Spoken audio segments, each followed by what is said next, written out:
and welcome to day 2 of the BNL Invitational Tournament. Well, it's not invitational, it's just a tournament. You could have signed up for it, you didn't sign up for it. But yeah, welcome to day 2. Same rules as yesterday. It is 3 versus 3, 1 tier 10 destroyer, 1 tier 9 cruiser, and 1 tier 8 battleship with 1 premium ship per team. Today is going to be slightly different in that there is a pick and ban pool for this, which we don't have the magical overlays provided for, but whatever, we'll figure it out. We'll just tell you what's picked and banned. There's still the same 5 map pools. Each team bans 1 map and then moves along to I pick, you pick, and then the remaining map is played in game 3 if it needs to go to a decider. The semi-final and the final, I believe, are best of 5, or the loser's final. I don't know. It's complicated. We'll figure it out as we go along.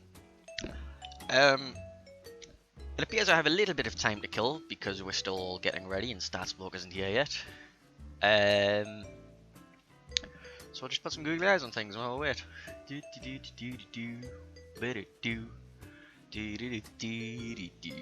While I'm waiting on Discord to get the to go ahead. Oh, we have the first picks and bans in. Fault Line has been banned by the first team, which is Ban CV, and the second. Hello. Oh, hello. Hello, Mr. Statsblog. I've just been discussing the picks and bans for the first map. They are doing them live. So, let's see. So, Amelie's doing it 2WA, so he's banned Fortnite. And for Offsea Bots, no, sorry, it's Toot. It's Toot as far as I'm concerned. Toot! Yeah, 1 second. Toot is Alba. Ah, magic, you've actually got the document handy because you've prepped. Alba is banned Neighbours. I've just realised I've had you muted, so whoopsies. There we go. I'll mute you. Hello, again. Yeah. You caught me off guard, that's what happened. Yeah, anyway, it doesn't really matter. The teams are doing their picks and bans, which means they ban a map each, and then they pick a map each, and then we'll end up with some maps that they play on. Ultimately, for us, it doesn't really matter. Yeah. But it's best of 3s until we get to the final. The spawn location is decided by the team who picks the map. So in some tournaments, you pick and then the enemy chooses the spawn. In other tournaments, you pick the map and the spawn. That's what they're doing today. Anlay is the creator, apparently. So Let's just dump them on the tournament scene. So, oh wow, I just had eyeballs spinning off into the distance. It was great. Anyway, let's go find this room. Is it up yet? no. Alright.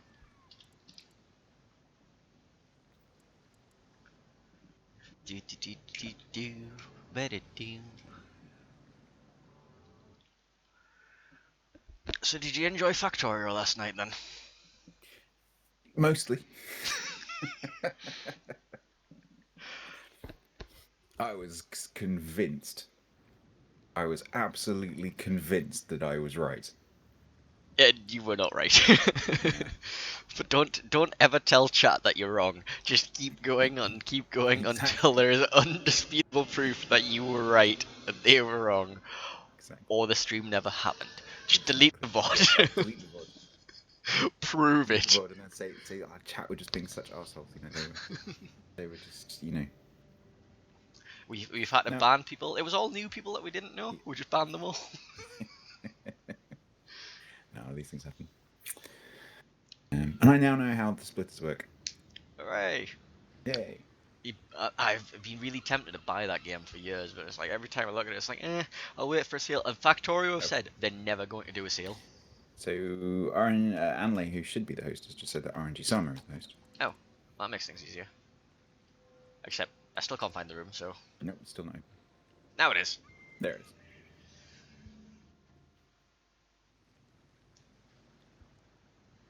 I'm expecting to see the same lineups as yesterday. Very Alaska heavy lineups. Probably Club maybe Daring.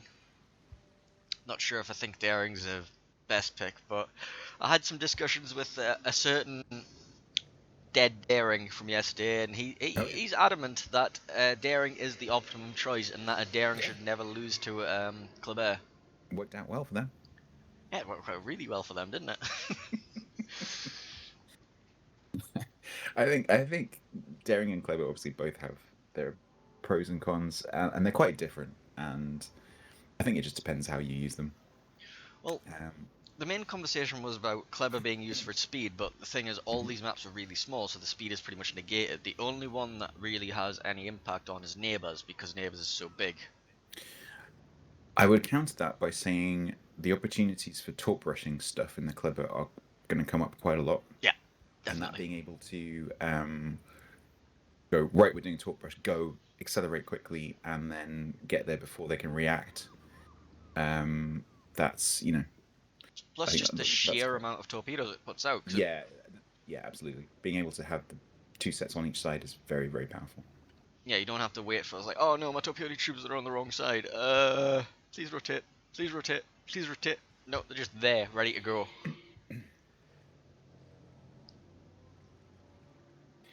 Um, okay, so we're going to be seeing New Dawn as the first map with TWA on the North spawn, Ban CV. Ring with TWA on the North spawn as the second map, and then the bot has chosen Trident with Toot on the North spawn. Toot is Alba. If it goes to a 1-1. For Ban CV, TWA, we've got Angelstone, Kinemod, and RNG Sama. And for Alba, we have Pepega Zando, Pepega 0905, and Pepega Sniper. It's Papega. It's pronounced Papega. Nope, it's Pepega. It's Papega! No, it's Pepega. I, I've been That's how my Papegas, brain though. reads it. That's how I'm going to see it. Well, how would you pronounce But my isn't name the on the name? COTS Isn't Discord? but isn't the name of the character Pepe, as in Pepe Le Pew? Yeah, as in Papega. No, it's not. It's not Pepe. It's Pepe. Therefore, it's Papega. Nah, Pepega. that sounds wrong. See, It, you. it, Oh, it clicks you weird in just the back of admitted. my throat and I don't like it. You just It's admitted to my Papega. logic. No, it's Alright, not. anyway. Let's go on to the shooty boat scene so everyone can I'll see say this one. You bloody say the view. other one. One of us is right. Yeah, well, one of us is And right, it's and that's obviously me. me. You know. It's like, I'm having screw flashbacks. actual I'm having discussion of what's flashbacks. happening here. We're just gonna discuss how to pronounce Papega. Anyway,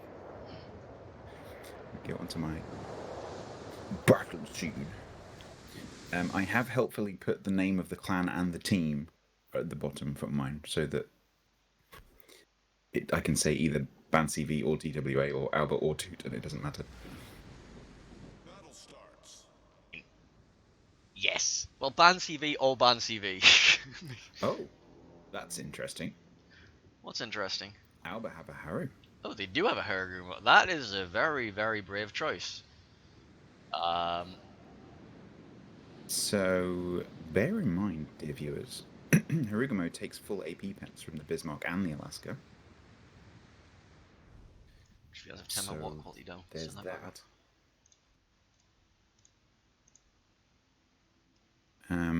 In a pure DPM battle without the reload booster, I'm assuming that the Haru out DPMs the Kleber. I haven't committed the DPM values to memory, but I think it does. But obviously the Kleber does have a reload booster, and definitely when the Kleber is using its reload booster, it outguns a Haru. Also, the Haragumo has a lot more trouble getting all of its guns on target if it's called Bowen. Like, the Does. turret traverse on the Haragumo and the general mobility of the Haragumo Yeah, is... it's horrible. It's torps hurt a lot more though. Yeah, and also the Haragumo does have the spotting advantage, which is weird. Doesn't feel right. If this thing gets caught bow to stern with an AP shell from the two larger ships, it's just gonna get wrecked. It is. Okay, Harry being very cautious here. Bismarck and the Alaska from Albert going down to the sea cap. Ban CV, TWA taking up a very dominant central position around B.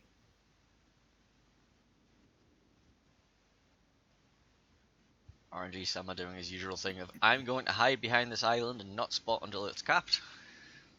Which is a very safe approach to take. And Argumo's going to launch torps towards where he thinks RNG Sama's going to be hiding, but I think RNG Sama's going to come at the back end and there's going to be a bust. We'll find out soon though. Radar out from Kinemod. Kinemod doesn't spot anything with the radar. Ooh, these torpedoes are actually looking kind of scary. Nope. RNG Sama's just like, I'm not having any of that. Goes out the back end. In that kind of situation, it's a bit of a gamble as to whether the torps are going to come around the back or the front, but it's pretty much guaranteed they're going to be there. I'm assuming RNG Sama will be running an RPF on his club air. Let's have a look if he's got his turrets in the right way. I would have thought so. Yeah, I would be very surprised. I mean, looking where his turrets are positioned right now, he knows exactly where the Hargumo is. I think he is running the RPF. Oh, well, there's already a fight breaking out between the two deities. Okay, so reload boost from RNG Sama. Doing big chunks there to the Harry. The problem is the Bismarck and the Alaska can't help in this fight as well. Ooh. Oh! Yeah, see, that's the problem. Full AP pens. You'll notice that they had AP loaded and not HE. That is 3,000 health left. That's the risk of Haru. Those AP shells just wreck it. 2,000, 1,000. They get a blown shell, and that's not a big smoke puff. And there's also torpedoes. Well, the torpedoes have missed, but... His engine's broken. He's sensibly backing out of the back of the smoke. RNG Sama is going to be applying pressure, though. He's just like, alright, I smell blood in the water, Yeah, I'm going for this. There's no reason not to push this. He might lose a little bit of health to the other two ships, but their reload isn't fast enough to really be a threat. In the meantime, at least they've got C. They have. Here we go. Bye-bye, Harry. Nice to see you. Right. So Albert now need to do something probably pretty aggressive while that Clever's out of the way. I mean, what can you even do at this point, though? Well, if you think about it, with the Kleber over there, it's almost even right now in terms of ships, because there's not a huge amount the Kleber can do from that position until it gets back. So they've got a minute or so. They need to get a lot of burst into something quickly. Absolutely, but the problem is that the Bismarck isn't really in a position right now to support unless Kinemod goes full suicide into B, which is not going to. There's the radar, so they'll know exactly what's happening. And there's no reason right now for TWA to do anything. They can just set up behind these islands.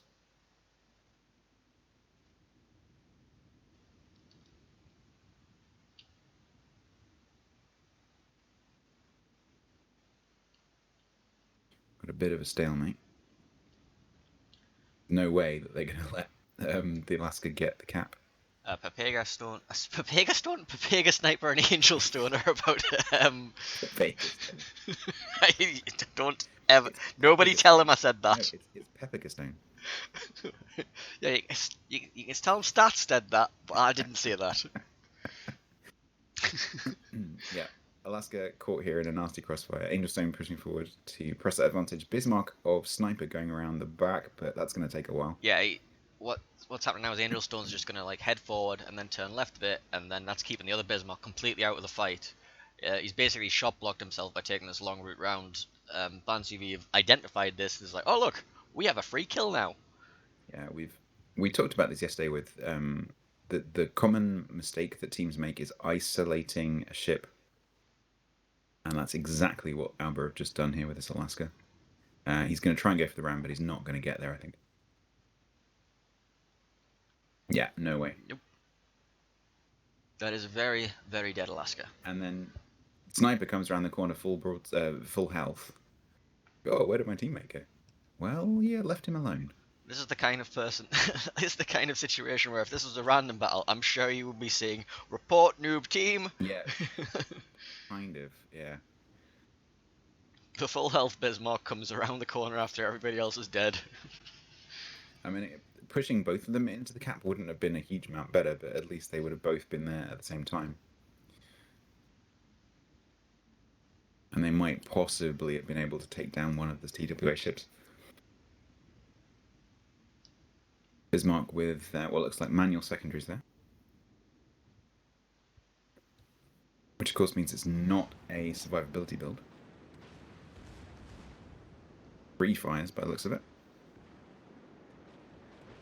All of the fires. RNG Sam was like, I want the kill. He's coming to YOLO. Sniper's just doing the suicide ram, I think, but he's not going to get it. Yeah, Clove's going for it. Look at the rudder on that thing. All the tops. TWA easy 1-0. I am very curious what kind of build RNG Sam was running on this thing.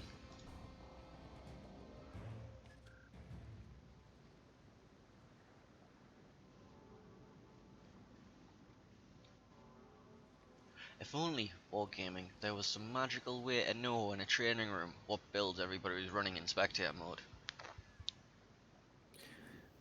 I think can we have personal builds first before we have like competitive viewer builds? Now screw that, I want competitive viewer builders. We want to make this an esport. It would be very handy. It would be very handy. Yeah, it would be cool. I can imagine like the screen of, you know, the player slots with what ship they've got. Oh, it'd be great, wouldn't it? And then next to each one, you could see all the like the upgrade slots and the commander skills. Not as like writing, just as literally just as the symbols. That would be really, really handy. But we can dream. Do we have to swap the overlay sides now? Nope. TWA is still going to be North Small. Oh, for God's sake, I've just swapped them.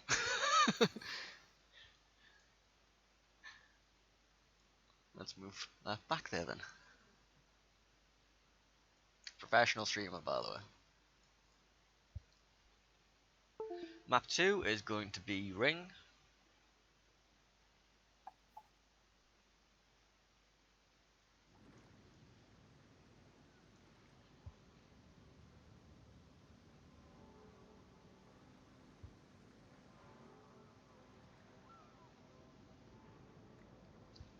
Leaving the training room view up so you guys can see what's going on. There's not much point today. There's not much point in looking at the tournament.tv site because we're watching the only match that's going on. So yeah, we did manage to persuade the organisers to be, you know, a little more friendly, and we now have both semi-finals to cast, which is going to be great. Yeah, it's it's a very difficult thing to do when you're organising a tournament because you want to make sure that you allow enough time to make sure that all the matches can happen. And if you completely ignore the fact that the tournament's being streamed, then the best way to do that is to leave gaps in between all the different stages. Because then make sure that like the players have time to rest in between, grab a drink or a snack or whatever it is they need. Make sure that if there's any overruns, it all goes to time. But the problem with that is that it's not very good for the broadcast of the tournament. So, but today offered the opportunity of running all 4 matches sequentially, so that's what they've kindly done. It does potentially give the second 2 teams an advantage because they can watch this match, and obviously one of the 2 teams from the other half of the bracket is going to play one of these teams. So they might get a slight better chance to see them playing, but it's not a huge advantage. I mean, they're going to have the same problem. The winner of this is going to be able to watch the second final anyway. That's true. That is true. Yeah, that's true. There's also obviously the winner of this, sorry, the loser of the second game has to then immediately go into the losers final. But they are going to have a short break in between the 2. Right. Oh, they've still stuck with the Harrow. I wonder whether they were playing it yesterday. Did you watch them yesterday at all? I didn't see Harrow Gumo all day yesterday, no. I mean, it might have happened, but I didn't really look around at the other games. We do have a Vladivostok, though. We do. With a very, very Russian camo on it. Oh, is it the one with the flags on there? It is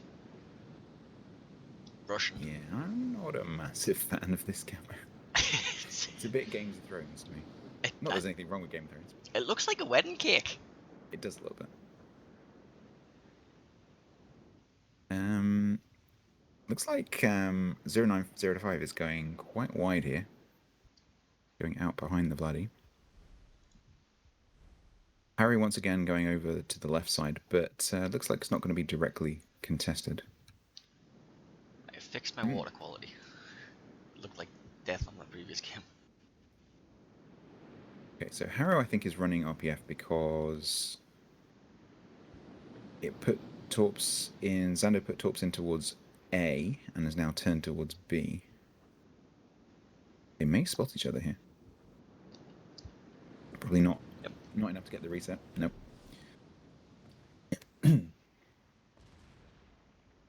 RNG Salmon's just like, alright, I've got my cap, see you later. And then he's probably gonna head round to Yeah, now that Harry's wasted smoke. see. Yeah, that's quite. I wonder if he's running the legendary module, the new unique upgrade, For which one? the Haragumo. What does that do? I can't remember. It increases the smoke emission time. Oh, okay. Well, considering the smoke's ended, no, he isn't. Yeah, that looked like a normal one. Although it is currently bugged, so you know, could be either way. That is true. Yeah. That bug apparently is apparent when you accelerate during your smoke, like output.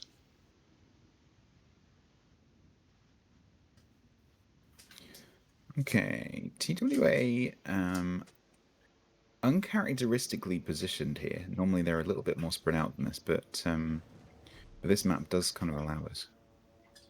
Excuse me if you can hear my dog drinking right now. I can.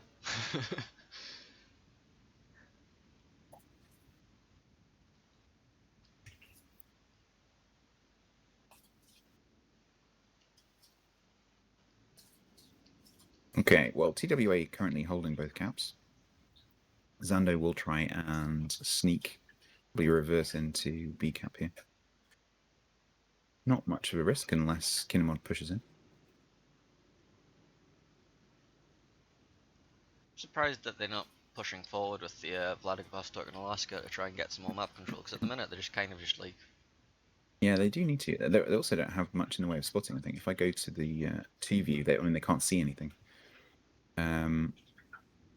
The ships will be occasionally spotting each other with the plane that's up here, but that's just gone down. So they'll now push forward. In the meantime, RNG Salmon's going to make his way around to A cap and get that. And possibly get some crossfire in on the Haragumo from this angle.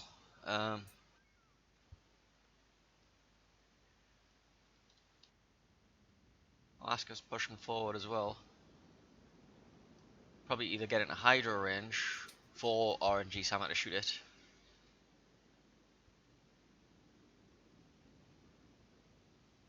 Here we go. RNG Summer is ambushing Xando here. And they with didn't that get the reload cap. boost.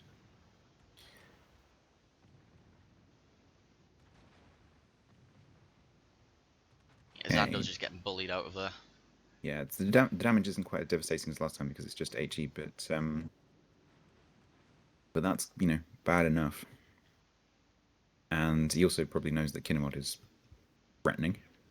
Yeah, and the Vladivostok and Alaska can't get shots on anything at all right now, so the Haragumo's just losing free health. 2 caps are taken right now. A 3rd cap is about to be taken with RNG Salmon cap and A cap. This isn't looking very good for Auba. They really need to push through, but the problem is if they push through, probably, yeah, see, TWA are just going to essentially change sides. So Alaska can push through to the other side of the cap, Angelstone can push around the back, and they're in the same position they were just in.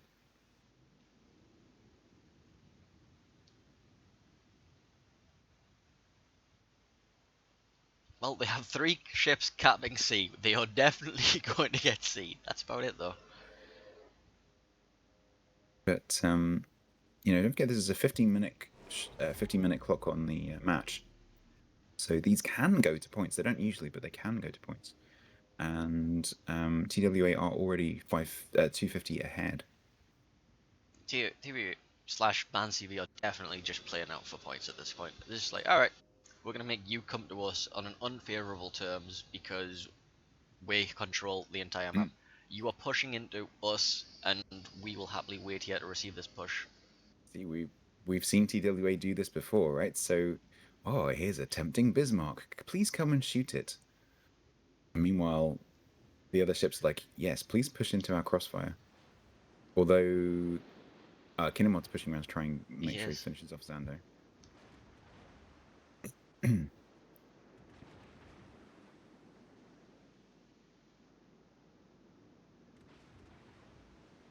That should be the end of Zando. Oof, that was terrible dispersion, though. That may have been a blind shot, actually, because that dispersion was awful. I think these are currently blind shots. He has no engine. He's running Yeah. away. He's just hoping that he gets rescued by his currently almost full health Vladivostok in Alaska. So they've just basically swapped, and you'll notice that TWA still have map control. They still have that central position. Kinemod can easily just pop into Charlie and take it back again. 09 has just popped to radar. That is spotting RNG Sama, so Zando will get a little bit back here. He needs to be very, very careful with how he's shooting. careful. There's this big gap in the smoke screen here that he can't shoot past without being spotted. Angel Stone doesn't have a shot, but RNG Sama might be able to squeeze some over there. Ooh, very close. A bit risky. Where are Sniper's guns right now? Sniper is waiting for Kinemod to come around the corner. I don't think Kinemod will give him the satisfaction. Oh, well, there goes the Hargrimmer. Yeah, that was a bit risky. And the problem is that's not just the loss of a set of guns and torps, that is also the loss of quite a few points. And vision, and just... And just threat. And TWA will now be able to press this advantage.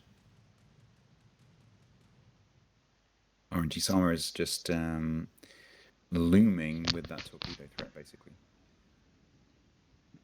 I mean, Angelstone could even take the ram here, and it's not in their disadvantage. I think that might be what he's maybe going to do. Although he looks like he's laying up for a drive-by. Sniper just going to take the ram and throw it. Yeah, Sniper's going to throw. No, Angelstone saying, no, you don't, buddy. We want to win this fair and square. Huh, that's funny. Kinemod, nice. So that might even have been a Citadel or two. I think Angelstone wins the Camel War anyway. Yes. Well, there goes Papega Sniper. And now we just have a well lonely Alaska, who RNG somehow has decided he wants to fight. I mean, why not at this point? You have 3 caps, you may as well go try and show off a bit of flair.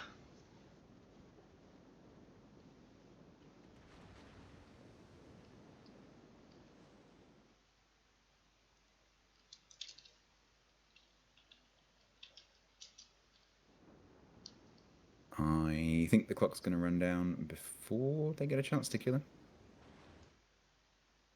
4 seconds, 2 seconds. And that is TWA Bound CV through to the finals. So who's our next matchup then? Next up is the other half of the semis bracket. So that will be TTT versus QTYA. QTYA being a bots off sea collaboration. Right, let's drop out of this training room. Go find the next one. Oh, do both teams... Oh, hang on. We're being asked if both teams want to play the last map in them.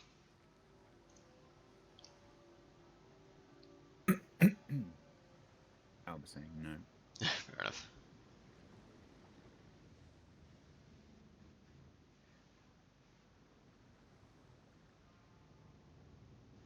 It's interesting. So if one of them has to go, does that mean they're not going to play the third place match? That would be a bit crappy. I hope they don't do that.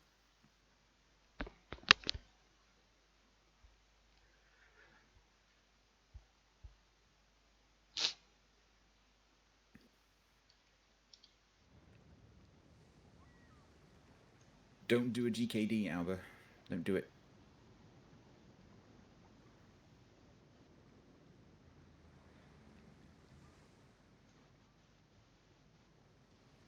So, TTT's rep should, in theory, be Prozo.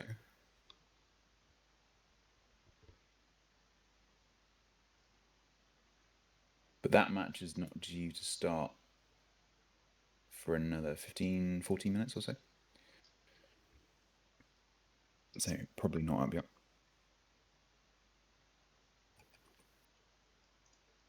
Yeah, not quite ready.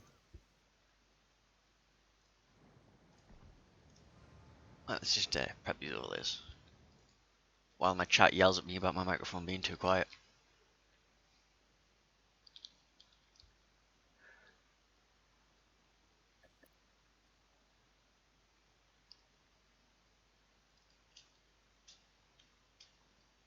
Is TTT going to be North Spawn in this?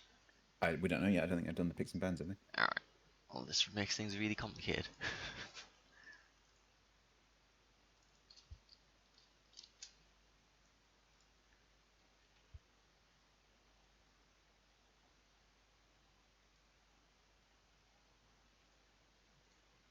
QTYA. QTYA.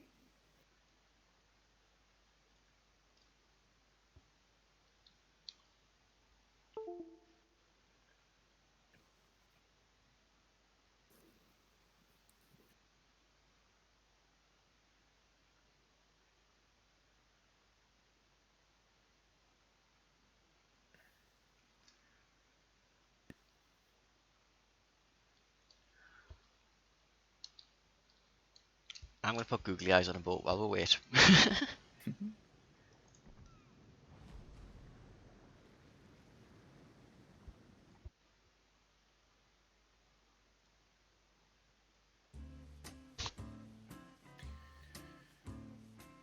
Right.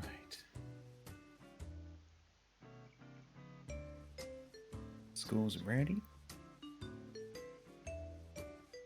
Chat now. If you need to go and pay a visit or make a drink, now's the time. Yes, we do have a little bit of a wait here. Yeah, they'll almost certainly start everything on time today. So the next match is due to start in 12 minutes. So that'll almost certainly stick to time.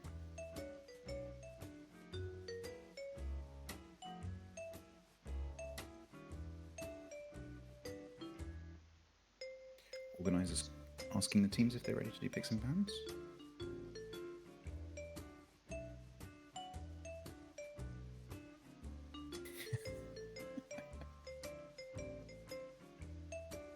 As usual, team rep saying still waiting on their team to get out of bed.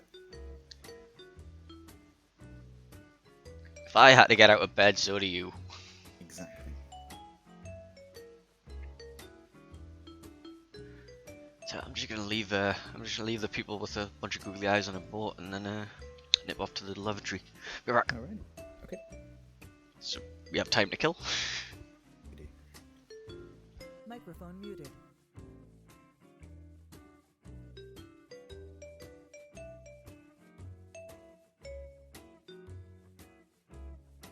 Chats, please be aware that, at least on my stream, I assume it's the same on Painful stream, that we have the notifications turned off just so they don't interrupt the matches. And if we want to put these matches up on YouTube or anything like that, then the notifications for things like subs and follows is not going to interrupt things. So we are looking at the notifications. So thank you very much for any follows and subscriptions and bits and donations and things like that. We appreciate all of you, but they won't be shown on screen today. Please be aware there's also a 5-minute delay, so while we are looking at chat, we're not able to reply to it really. So this is more of a sit back and watch and talk amongst yourselves.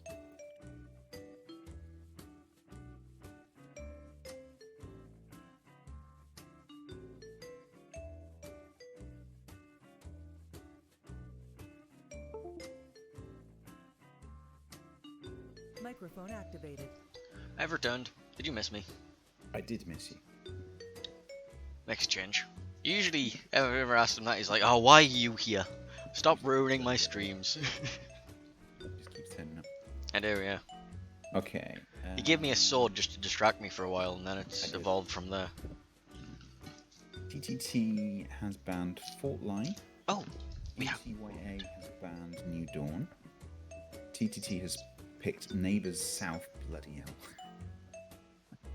That means I've got to change the scores over.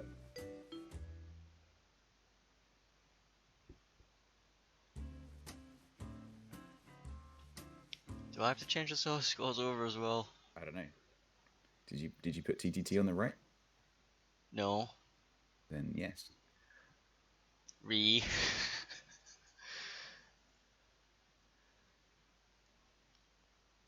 If only there was some magical overlay system we could use for this. There is, but I couldn't build. You couldn't be bothered. You have the magic. I do.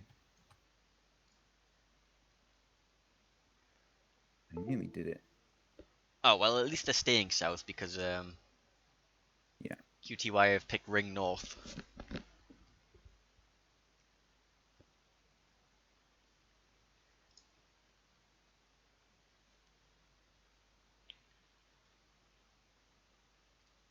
Yeah, chat. There's no like professional overlay pack or anything for this tournament, so we're just doing it manually. I could have bodged the King of the Sea pack into doing this, but a lot of effort for a few matches. We are going with 3 times QTY on the North spawn. Neighbours Ring Trident. Oh, that's really cool. Nice. No professional overlay problems today. Right, who's making the training room? Do you see? It should be pressed up here in theory.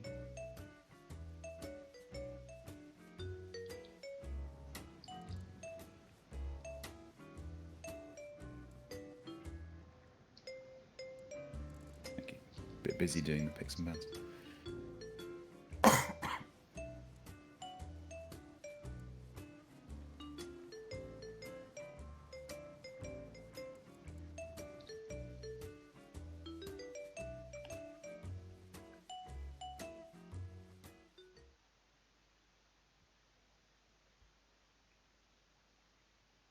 Professional.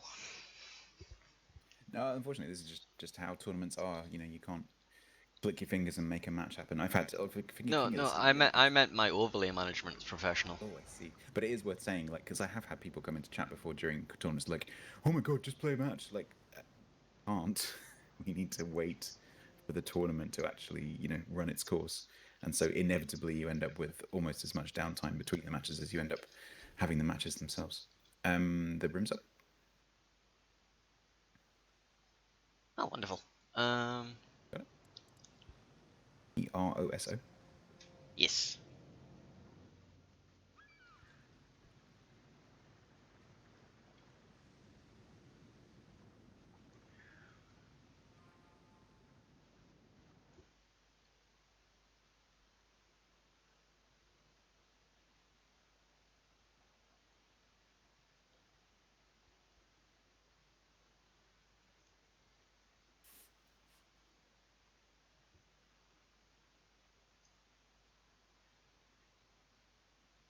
Okay, players just arriving.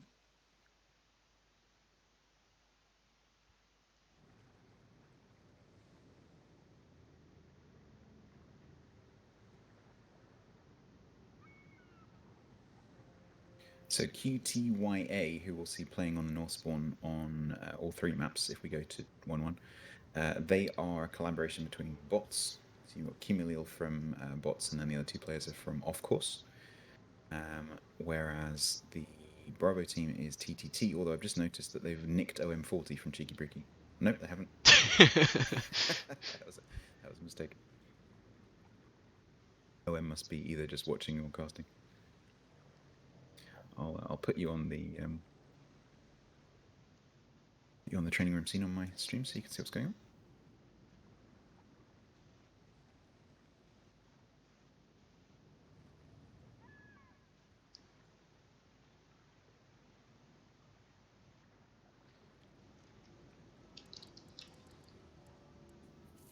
should probably say that I'm a caster disease. You're currently questioning who I am. How are you? What's the password?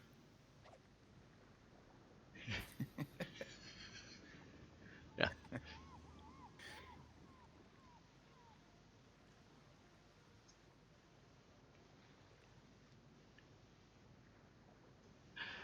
Oh, this is going really well. I might just volunteer for the other team. She's like, yep, yep. Have an Alaska. Let's play. Press W. Okay.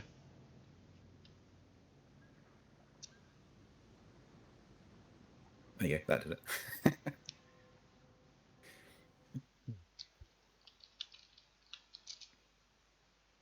Oh yeah, yeah. You just throwing your weight around there, Mr. Professional. Kappa. No, seriously, the problem with these tournaments is that because the rooms have to be open, really, because like doing passwords, these kind of things would be a total nightmare.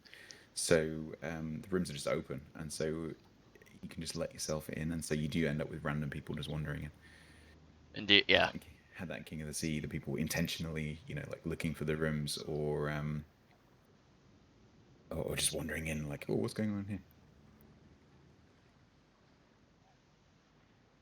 The World of Warships version of Streakers, pretty much.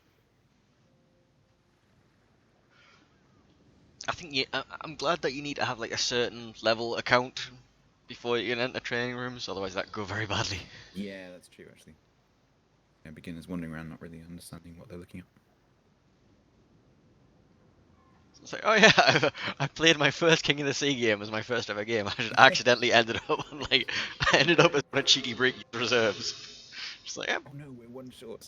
Oh, quick! we'll grab this take guy. that Black Swan there. Black Swan with some very unusual tactics this game. Are we seeing the birth of a new meta? No, he's just got lost.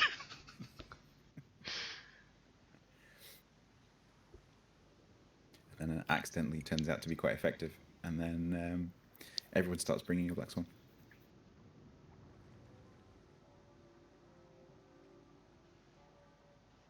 Okay, we're just waiting for the players to turn up. It's fine. They've got this isn't due to start for another couple of minutes, so plenty of time.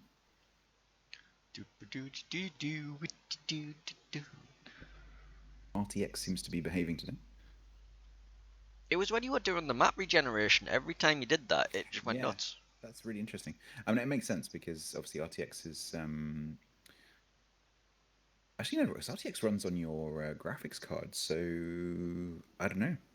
Maybe it was like the drawing of the map. Maybe the Factorio seed generation is GPU based. Possible. Probably. That would be the most sensible approach. What was that noise? That's me coughing. Sorry, I've got a real frog in the throat today. I'm struggling to not cough. I keep having to mute my mic and I'm coughing. I need to find a magical button that will make TeamSpeak not make that microphone muted noise. Yeah, you can turn it off. I've turned mine off. I keep meaning I want to replace it with just a tiny, tiny little sound, just so I can hear it. I would like to have an overlay which isn't visible, so I can have like "you are muted by the way" exactly. on screen. It would be nice if I haven't checked actually. I don't think it has, but it would be nice if Overwolf had a like a mic status symbol. I don't think it does.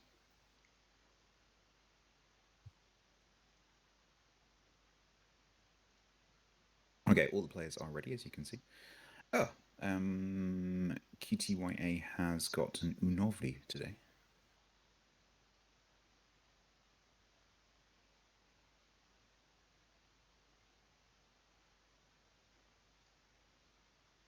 There we go. That should be magic.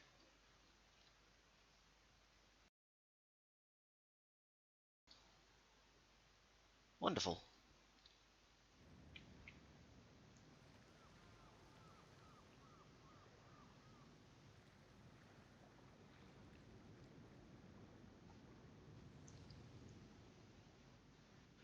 Oh, we're waiting around for somebody to finish their cigarette. Is that what's going on right now?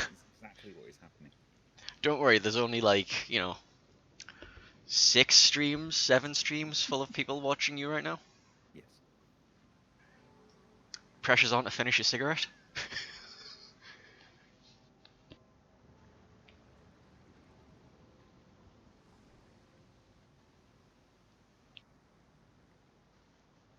Ah, the joy of wisdom teeth. Alright, fair enough.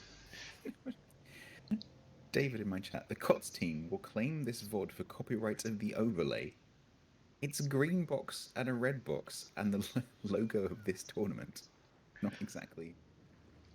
And also, I'm part of the team that makes the COTS overlay to a certain extent. In my defense, I was licensed to use this. You were. I had You were licensed. verbal. Actually, it wasn't verbal. It's physical. It's on Discord.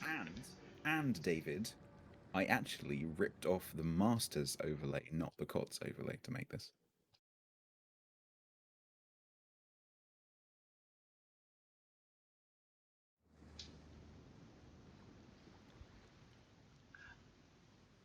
Oh, we're being asked already.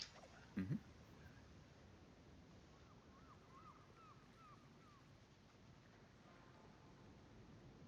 I feel really odd as the only one in this training room with a yellow clan name. Shame. It's like green, green, green, green, green, green, green, green, green, green, yellow, green. I had very little to do with the fact that throw is green.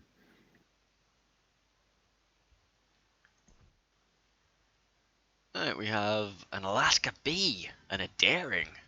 Ooh, we're getting fancy today. Oh, it's true, actually. We didn't see any bees yesterday, don't think.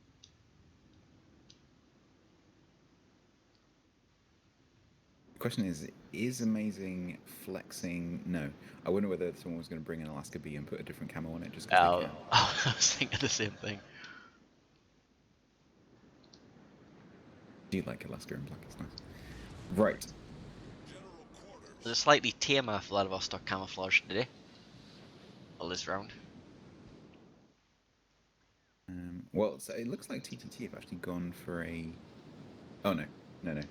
Cross is letting them down. So, both the Alaska and the Vladdy are in black. Daring's just got a blue camo on. Okay, so it looks like Kimi heading towards Charlie, whereas TTT Daring heading towards. Sorry, TTT Daring heading towards Charlie. I'm getting really confused here. Kimi going towards Charlie. Prozo going towards Alpha. There we go. I've done this before. Green go up, red go down. Yes.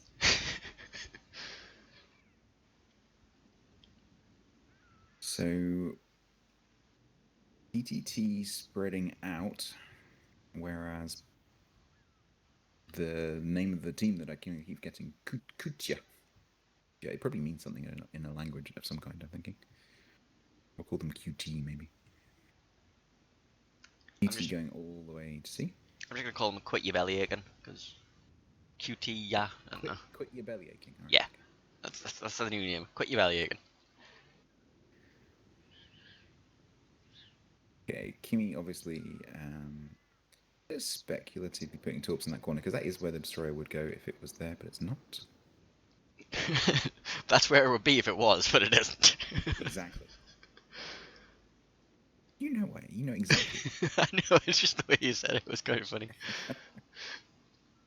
Is that when you hear sportscasters say things like, they, you know, all they've got to do is win? Like, yes.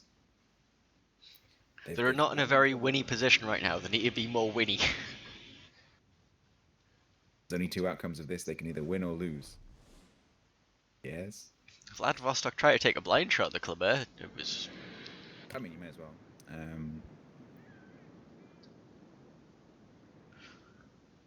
Well, Soon anyway. the Daring has his free cap. I'm interested to see what this Alaska does here. Mm.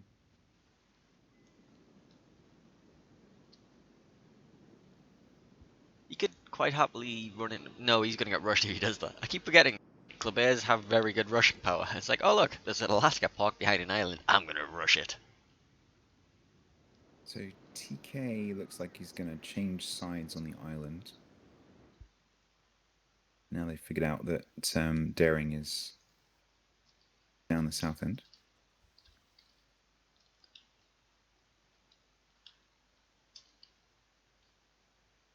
will be able to take B pretty easily, I think. Comfortably outside the radar of Amazing. But Daring may be able to get a spot on Kimi.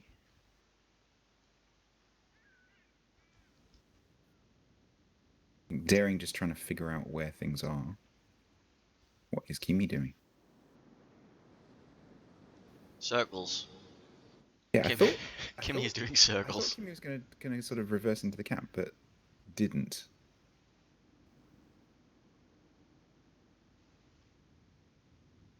Not entirely sure what's going on here.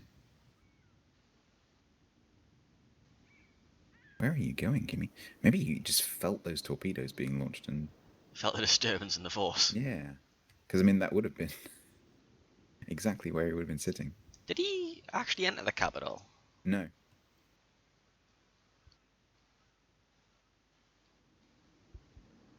So that's pretty good prediction, actually, from the Daring. Because a lot of this is trying to work out, like, okay, what is the other team going to do next? And so those torps were spot on prediction if he'd stayed there.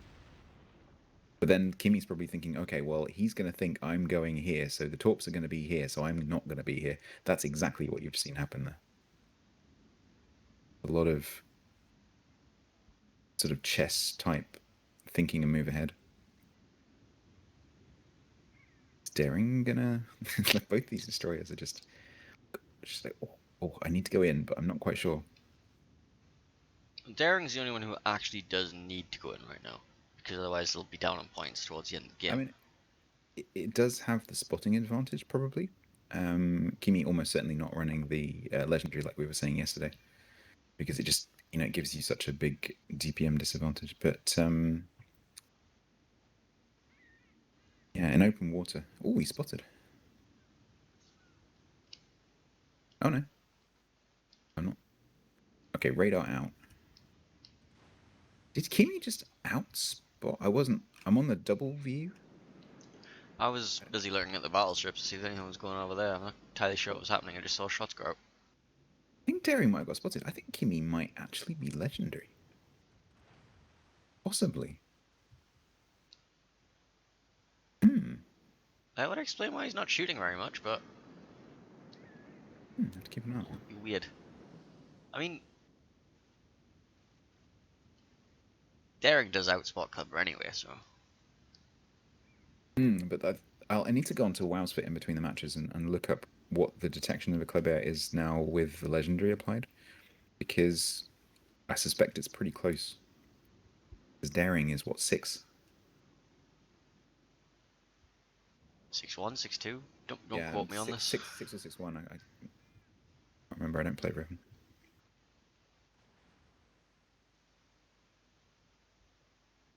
All I know is Okay. it's 7.4 base concealment. So Yeah. Alaska's just exchanging fire. They're pretty much even Stevens. Vladdy, the battleship's not really doing very much. The Bismarck is pushing around back of sea, but still being pretty passive. Obviously doesn't want to get too close to the Daring on its own.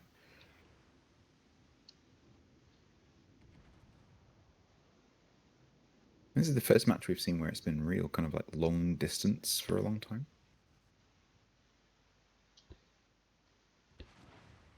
Just a fire RNG battle going on between these two Alaskas. ETT currently coming off slightly worse. yeah, QTY are going to get the recap though, so that's the decisive point. Now the red team need to make a play.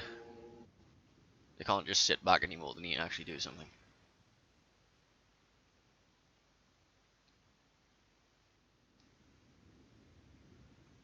And the person most poised to make this play is probably the Daring. Yeah, he's going to have to go in. I think the radar from TK is currently on cooldown.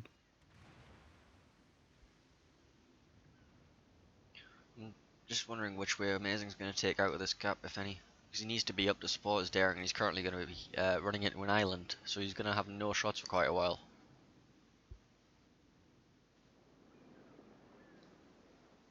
Okay, TK is pushing forward. The radar is back. It's going to be a few shots out from both the Alaska and probably Kimi as well. Kimi will probably know those torps are in the water, so we'll probably take a couple of shots and then go forwards.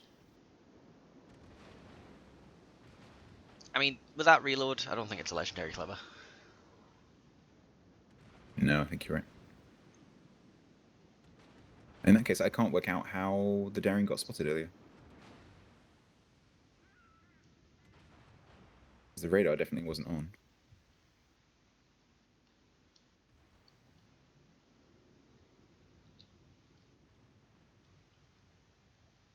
One of the things that I was asking Mimi to add while she was still working for Wargaming was adding spotting icons above the ships, so that when they're spotted, they have a little something, a little dot or something. Because we have access to a Team 1 view, a Team 2 view, and a both teams view. But we can't keep changing between those, and it's not obvious to you which one we're using. And so I think most casters will probably just be using the both teams view. But it does sometimes make it a little bit complicated to work out who was spotted and when, because we can see everything all the time.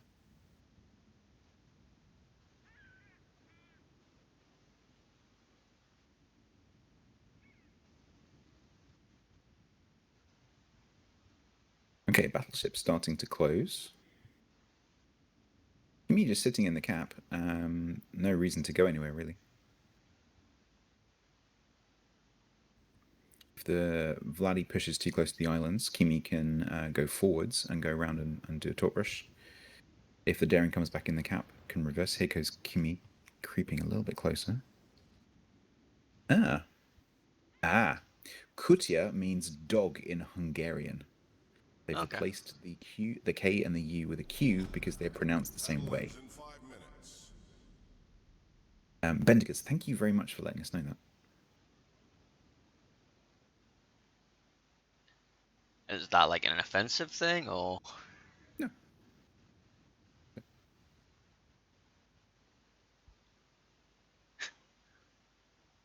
One free hug, getting one free smoke screen from the Daring.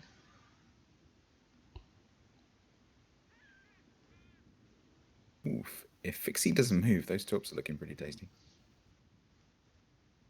I think it must be running Hydro because Fixie They started still look reversing. really painful. They still look quite painful. Maybe 2, 3? 1, 2, 3, 4. 4. Oof. Yeah, that's not going to help. Yeah. Although he can get quite good cover behind this island, but Amazing will now be able to lob that island, potentially. I'm not sure he's quite got the range. Yeah, he has.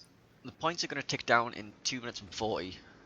The game's going to end in 4 minutes, so they need Bismarck kill. The problem when you get these standoffish games, you actually do end up running out of time. Pixie is just a couple of shells away from going down here. He's also a couple of centimeters away from cover, though.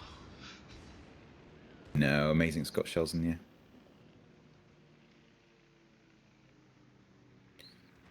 Ooh, Which missed. Ooh, bad dispersion. We're relying on that fighter plane there for spotting at the minute.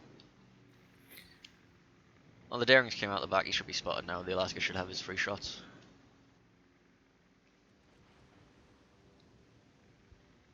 One free hug is coming down. I mean, Fixie has managed to get some health back. This is the thing. Nothing happens for ages, and then everything's happening at once now. And then as soon as a team loses one ship, you know you've lost 2/3 of your team.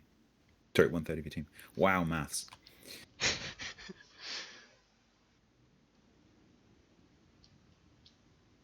Hey, I'm not sure those torps. I'm guessing, yeah, those torps can just about reach within a few feet.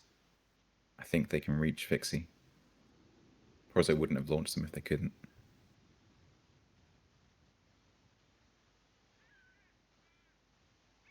Ooh, that was a nice shot there. 3. Ooh, 3 health.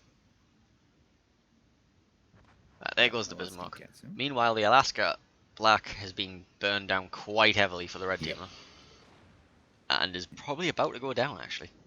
Yeah, There's his Damacon. Combined reload booster from Kimi and then also the shots from TK doing their work. He's pushing forward whilst radaring, but Kimi's backed around. Yeah, but 1-3 hugs popping out the back end, he might be able to get a shot on him. The dangerous thing about Vladdy at that range is the accuracy of the guns against the destroyer, especially if it's got HE loaded. Let's see what happens. That's AP, but it's still going to stink. Yeah, 4K. Amazing also taking a shot, not connecting.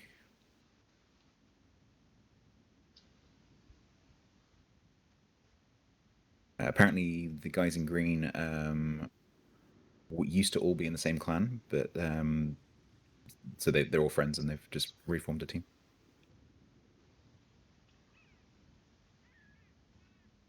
Okay, amazing running a couple of fires maybe. Yep. Yep, Kimmy getting burned down by the daring quite rapidly. Now I'm going to change to the Team 2 view here. Yeah, Kimi is unspotted. Like, the points are taken heavily in green's favour. Yeah, the problem is though, You have 50 seconds to get a kill. You need that Clipper dead. But if the daring goes into the cap, there's no more points income. But There's- yes, the main clock is going to run down, so you're right. They need to kill something. Radar out from TK.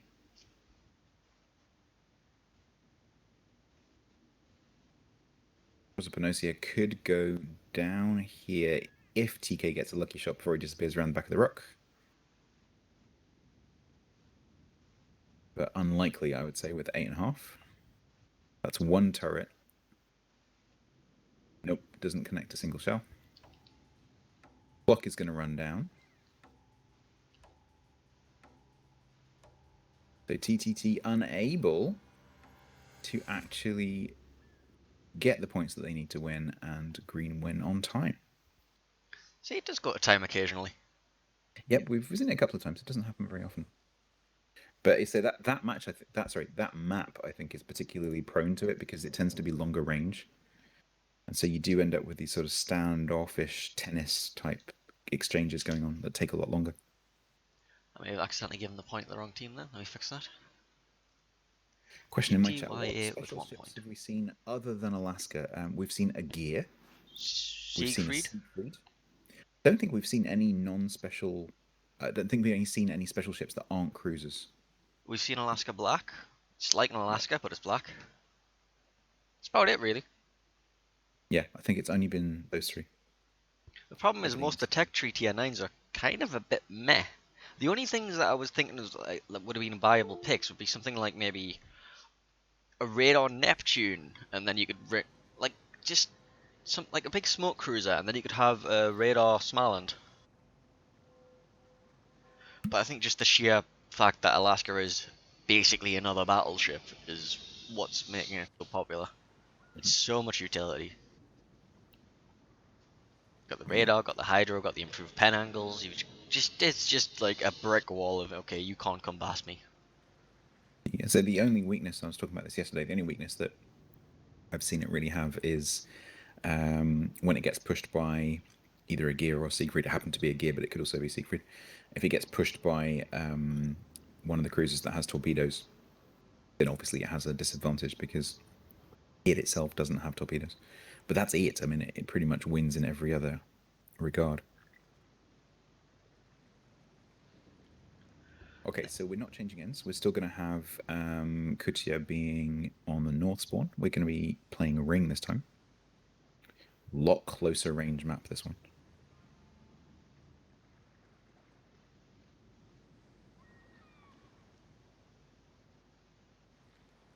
TTT ready. We will now see, after this match, we will see the two losers go through and play each other for third place. So the Alba team, Toot, they will go through and play the loser of this match. And then we'll see the grand final. The grand final will be a best of 5 match. All of the complicated things. Is there any bans and picks in the grand finals, or just we're doing all 5 maps? Yes. So they'll have spawn picks, I think. They don't get to ban, obviously, because they're using all the maps. I think they do get to pick a spawn. Nothing particularly unusual in this lineup. We've got rid of the Daring, it's been replaced with the Kleber, and we've got the Vladivostok versus the Bismarck. No surprise, we have two Alaskas. One of them is black, and therefore superior.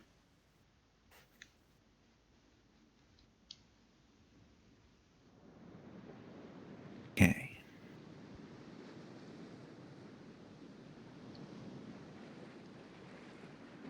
A quick flyby of all these camouflages. All these camouflages that I don't have. So both Klebers turning towards Charlie End.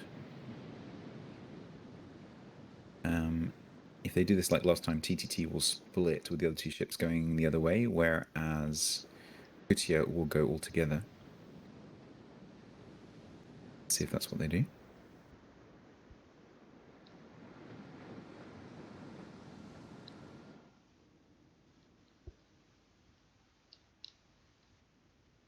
TTT Kleber just very slightly ahead here.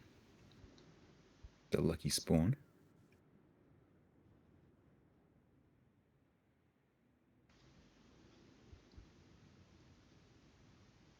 Is he heading towards B or C? Yeah, hard to tell. I think Kimi may have been just hesitating as to which one to go for. Or maybe just ducking slightly closer to try and see if he gets a spot of the Vladdy, maybe. Crosser's gonna do a 180 and reverse in. Speculative shots out there, killing some villagers. I mean, if they move into a war zone like this, then I they should know. know. We've been over this. We've been over this before. If you live in a World of Warships battlefield, you should expect some minor shelling from time to time. True. Okay, TTT Club are actually changing plan here. TTT have seen, I think, probably with RPF that that Couture are going to Charlie, so they've decided to go up and get their own cap. The other end. Let Kimi take Charlie.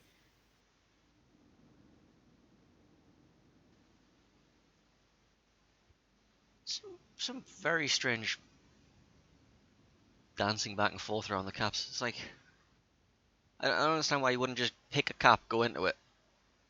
You have all this cover right now. I'm struggling to understand why. Yeah, I'm not really understanding why they've changed things, but they obviously have a plan. Well, we saw the last game go down to points, and early points, best points.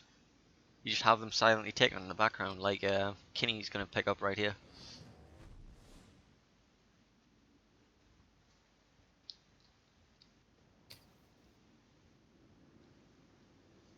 Okay, are we going to see... Yes. So TTT Kleber is going to reverse back into the cap, maybe? The Kleber's turning circle is not amazing. No, he's actually just going to park broadside in the gap and shoot some shells at the other Clever.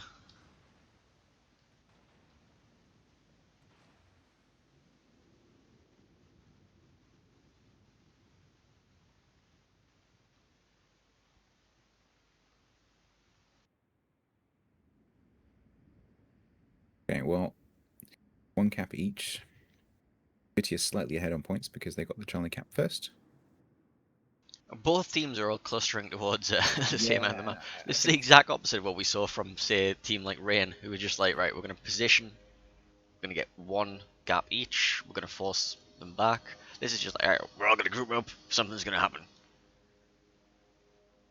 I think TTT changing ends again. They might leave Amazing there. Or they might push Amazing towards B. That would be a little bit risky, I think. Amazing currently running radar.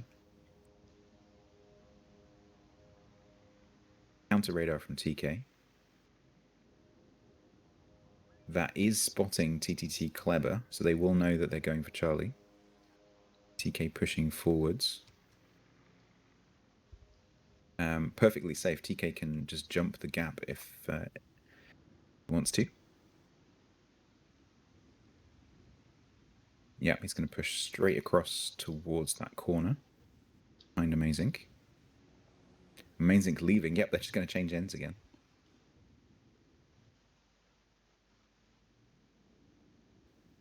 This is questionable. It is weird.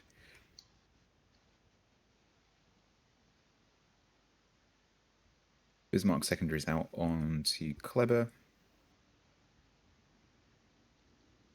Radar is over, I think. Yep, they only have Amazing spotted now via Hydro. Kleber just taking a few sneaky shots there at TK. Is Kimmy hydroed right now? No. No. He's No. sneaking around. Just changed They're heads. both hydroed by. Wait. Yeah. Now, is that radar active or what? I don't even know. So TK's got a Hydro up, I think. Or maybe it's Bismarck Hydro. Is he close enough? Yeah, he's just about close enough for it to be Fixie's Hydro, actually. So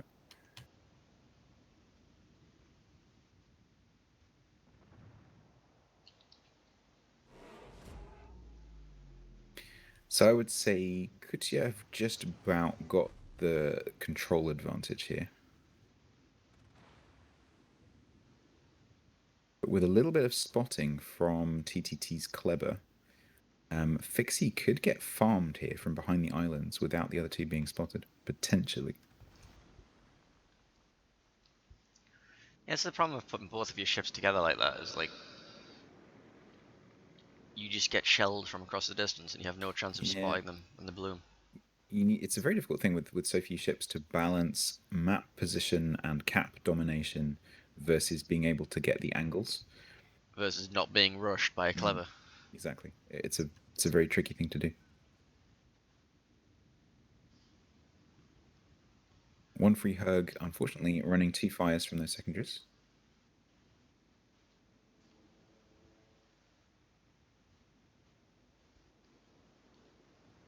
Both the Vladdy and the Bismarck pretty much the same health.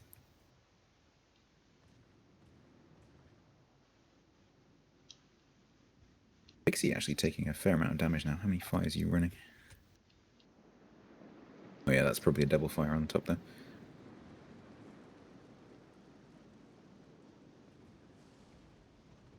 Both these teams are pretty I don't want to say passive, but I do. Passive. Pretty cautious. In the last game and in this game, I was expecting this map to generate a bit more CQC, but it's not. Although this is about to kick off. Well, QTYA don't need to do anything just yet. They just need to stop B being capped and control the A cap, and they win on points eventually in approximately 7.5 minutes. TK just popping a radar there to try and get a shot off at TT. He's Kleber, but the Kleber is nice and safe behind the island. TK should know that there are torps coming. Yep, there goes the reverse. Amazing popping a counter radar. Not very much to shoot at right now.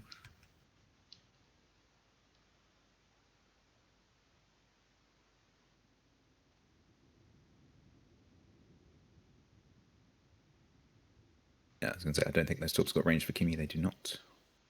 They are very slowly being encircled. They are, yeah. Gonna take a while though for 1 free hug to get far enough south. I mean, he can shoot. Obviously, he can shoot through the B cap, and that is a 90-degree angle between them and Amazing.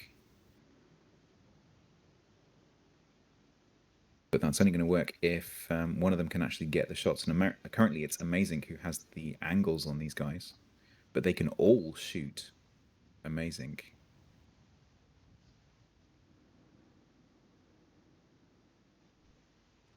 So Alaska B from TTT having to kite away a little bit here to avoid taking a huge amount of damage.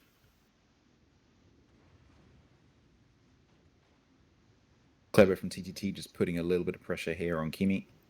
And missing every single shot. Yeah, Clever's a hard to hit. They are hard to hit.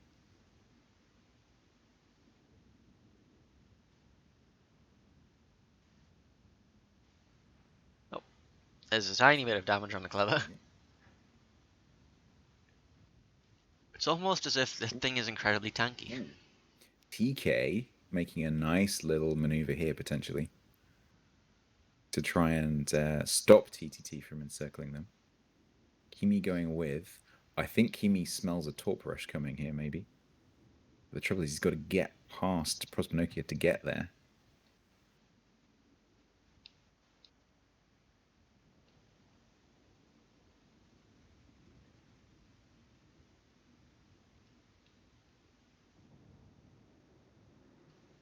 Okay, let's see how this goes. So Kimi landing a few nice shells there on Prospinosia. Battle ends in 5 Shots out from minutes. Vladdy. Yeah, does one a little bit. Oh, TK takes a torpedo. I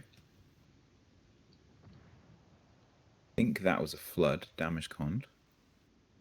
Nice shot from TK there. That Clever is looking not long for this world. And he can duck behind the island, so shouldn't go down unless these shots connect well. Yep, Clever doing clever things, But he's just now- getting out there. Now Kimi potentially can rush in, but that's a long distance to rush over open water, so I'm not sure they'll do that.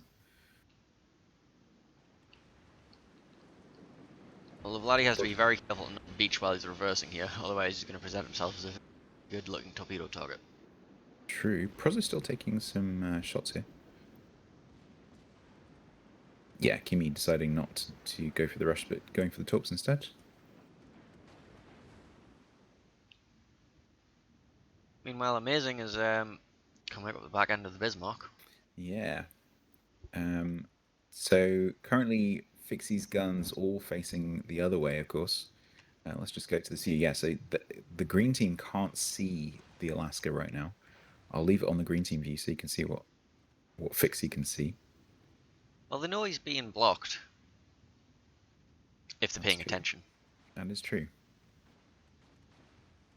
He is nosing that way, so I'm pretty sure he knows what's going on.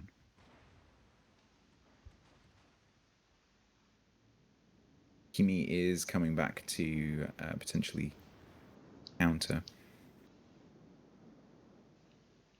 Okay, let's see where this Alaska is. It's right on the edge of the cap. Out of the cap, so Fixie will know where he is.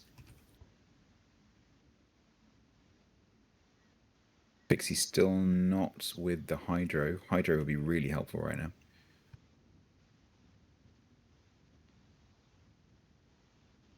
And the clock is running out, so 2 minutes 40 left on the clock, with TTT very slightly ahead on the points.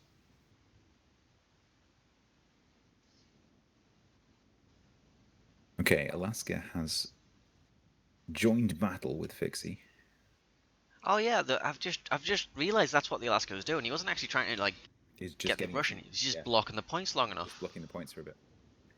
Pretty clever.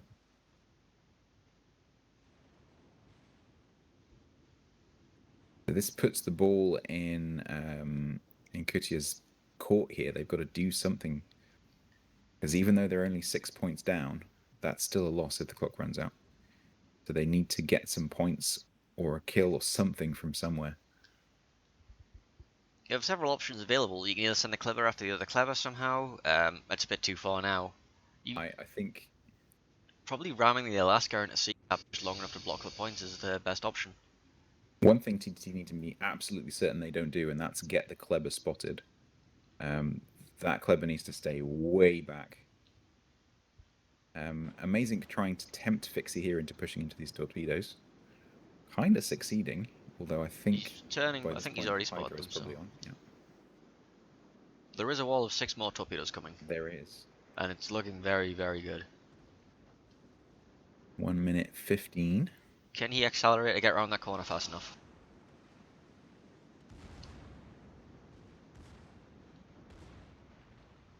That's going to be 2, maybe 3. 1. Oh yeah, that's Yeah. Fixie there. That was a lovely bait there. The TTT looking pretty secure here, 110-ish points ahead. Even if they get the Vladivostok at this point, the Amazing's going to push into A cap, block all the point income from there, and there's really not much else they can do. They need to.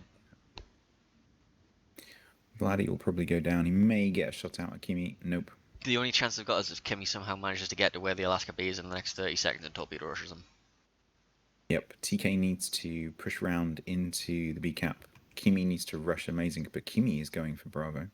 Nope, Kimi is turning to try and get Amazing, but it's a very tight turn to make. Can you do it? Yes, Kimi 15 can. seconds, he's not going to get there. I think this is already there's no called. way. No way, Amazing popping the radar to see Kimi coming. Kimi shooting the island in frustration. God damn it! Why didn't we do this 5 minutes ago? Oof, that was a very tense match. It was that sneaky point blocking that absolutely decided that game. I totally agree. That was the move, although it was very, very subtle. That was definitely the maneuver that won TTT that match. So that's 1-1. 1-1. Update our professional overlays with the new scores. If you say professional enough times, people will start believe you. You got to fake it till you make it.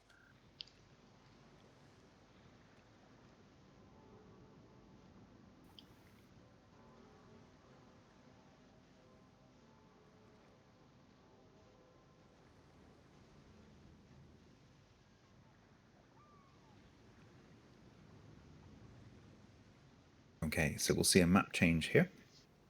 Should be seeing Kutia on the north spawn again. Yeah, we'll be going on a trident now. Mm-hmm.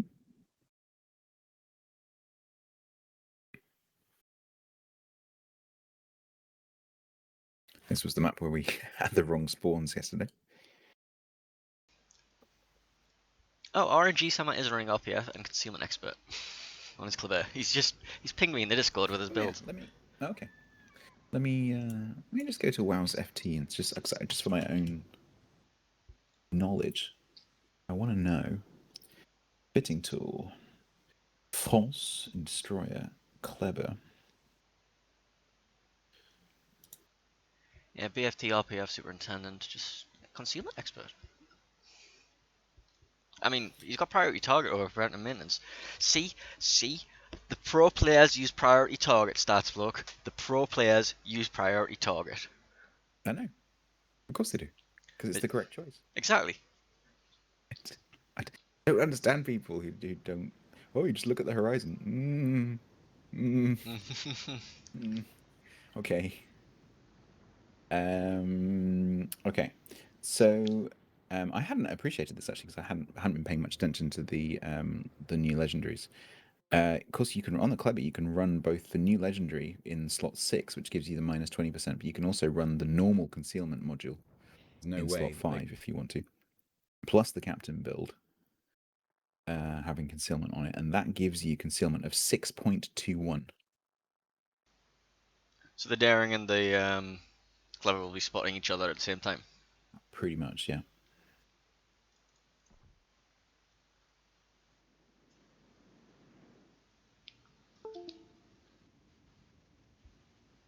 So what are we going to be seeing in this game? We have Clever, Alaska, Bismarck versus So Alaska not quite B. actually. So, Daring again. Daring is 5.97 minimum. So there is a 200 meter buffer there. There's extra numbers. It's very complicated to remember all these numbers. It's almost as if like I should know this by playing tier 10 DDs, but no, I don't.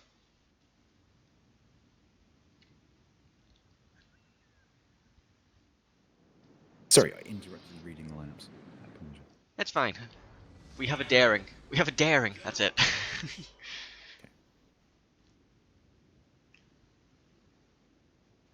I wonder if this is because of the map or because it didn't think it was working in the last game. I would guess it's because of the map. There's a lot more, like the last map, the islands block the view lines in most positions, whereas this map is, although it has a lot of islands, it's a lot more open. The islands are more spread out. There's more angles that you can view things that are parked behind the islands, and so just having that bit of extra concealment between, actually quite a lot of extra concealment between the two destroyers is going to make a big difference, I think. The daring can position to spot the cruiser and the destroyer, the cruiser and the battleship quite easily, and potentially keep the clever spotted as well. You've also got that the limited defensive hydro just for a bit of torp screening potentially. I mean, you can use that aggressively through some of the islands in Charlie Cup, like around the islands as well. Yeah, potentially. I'm hoping that the daring doesn't make the same mistake I saw a certain other daring make yesterday and get hydroed through the rock permanently by an Alaska. I just can't think who you're talking about there. Yes, It sounds like a terrible, terrible cold that you're developing there. It's awful. I just can't stop it.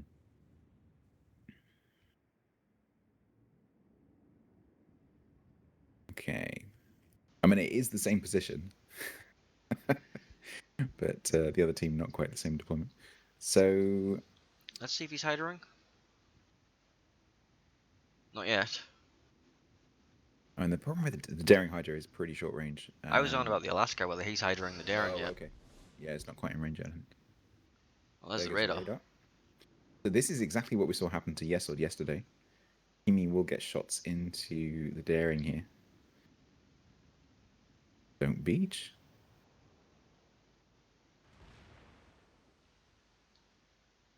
There's a counter radar, which is going to reveal the Alaska's positioning.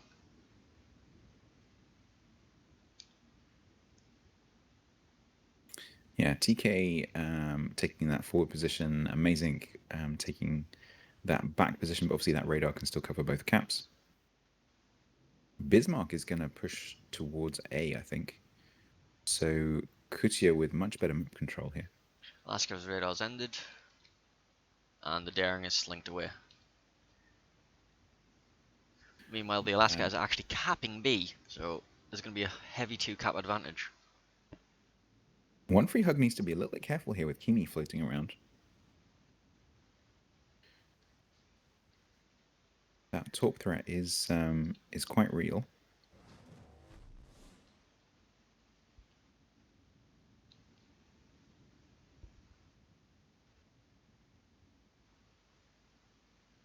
Daring knows the radar is not currently available, so probably going to use that opportunity to grab the A cap.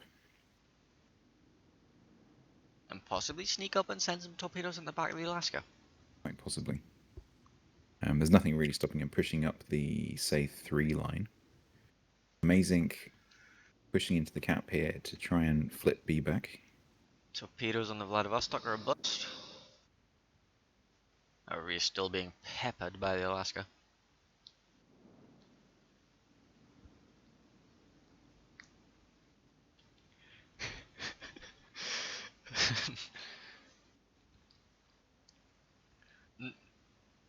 Peppered, not peepered.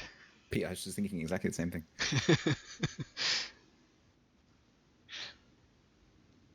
Okay, Kimi coming around to maybe push torps towards Amazing.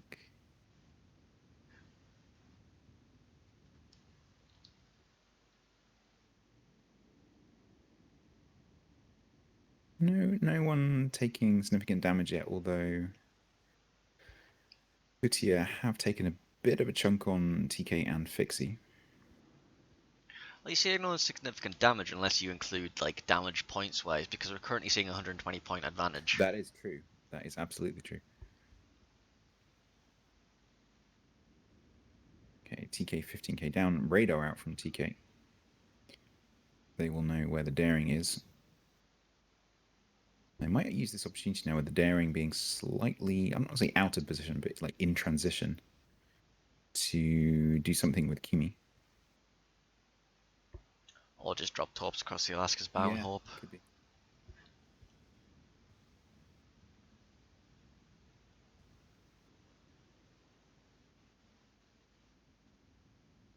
One free hug running T5s. Radar from the Alaska. Amazing. Yep. Let's see what these torps do. Amazing. We'll probably guess here there are torps coming. That gap is looking pretty safe.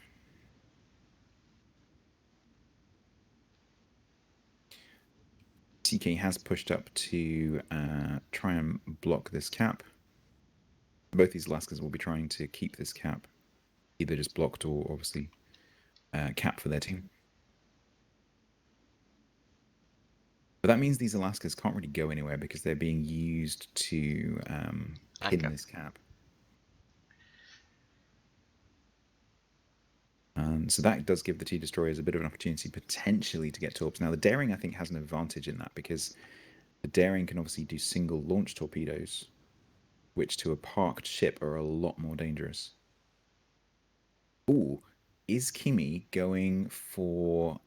One free hug. One free hug. I think He is. Yeah, definitely. That's a commitment.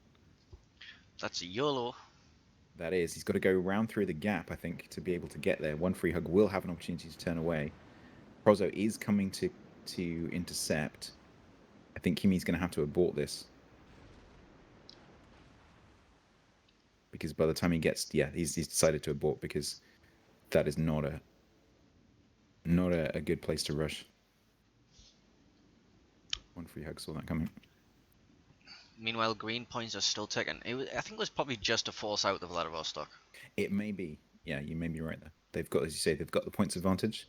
If they can just scare TTT off the caps, that's enough. But you definitely don't want to be trying to torp rush a ship that's running away from you, especially when there's a daring coming as well. I think Kimi will drop these torps and then just run away. Daring may be coming up here to actually hydro Kimi through the island.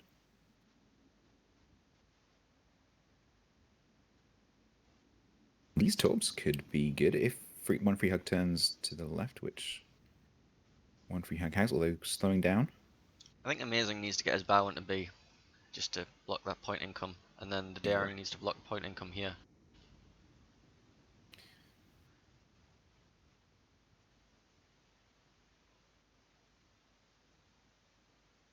So with ACAP ticking, that will eventually mean that TTT catch up.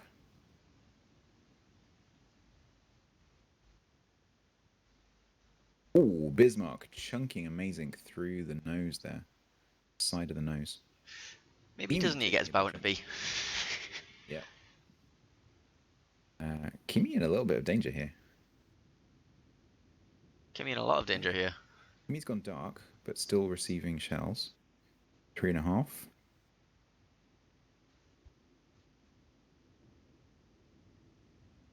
Amazing does need to nose into B, but I mean, you can't nose in against both the Alaska and the Bismarck. So Kutia just exerting their authority over B, but Kimi is going to go down. Oof. Well, that might swing things a bit. It could do. Amazing, I think, needs to just stay safe for a second. Just tempt Fixie to push forward a little bit more. Try and get AP into that nice flat broadside. TK may rush Amazing here. But so yesterday I've seen, I can't remember the teams, but I've seen cruisers a couple of times try and do this maneuver that TK's about to try and do and take the corner way too flat and just get annihilated coming around the corner. You need to go a little bit wide to start with and then turn in as you appear, or before you appear, so that you're not presenting your broadside as you come around the corner. The radar is on. Amazing knows he's coming. There is that mild bit of island in the way. So TK needs to make sure he turns in before the reload.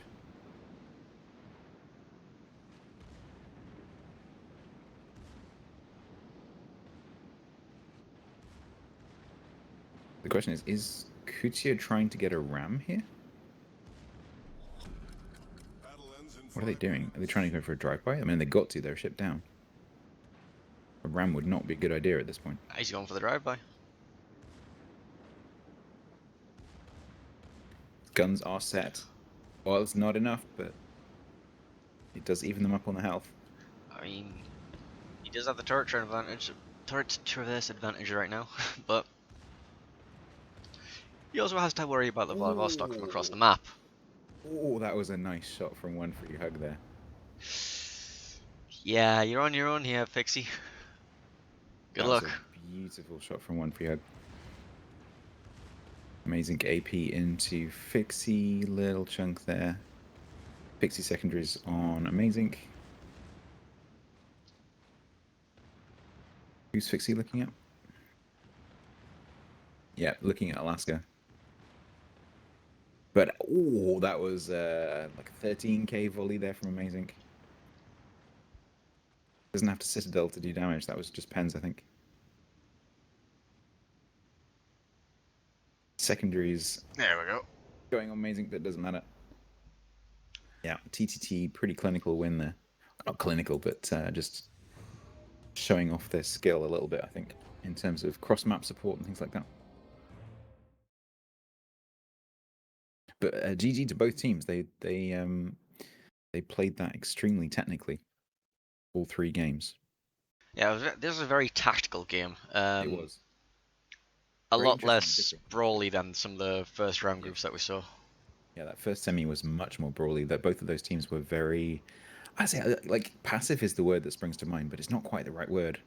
I think cautious is probably better. Which at this stage in a competition like this is probably better. There you go. A random has come in. Yeah, a random with his Königsberg. Can I play my Königsberg, please? Yes. Right. So that's the semis done. So we've got going through TTT and also Band CV, which is TWA. So they'll go through to the finals a little bit later. But first, before that, we're going to see the 2 losing teams. So the Alba team of Toot and Kutia, who we've just seen, will go up against each other in a losers final. But I'm guessing we're going to see a little gap before this, because Kutia will probably want a little rest. So we might be taking a little break here. Does that mean it's time for more googly eyes? Potentially, yes. Well then, probably get If started you would on like that. to see Googly Eyes, please head over to twitch.tv/Painzel. He's currently putting some googly eyes on a Minotaur. Or a Minotaur. Whatever it is.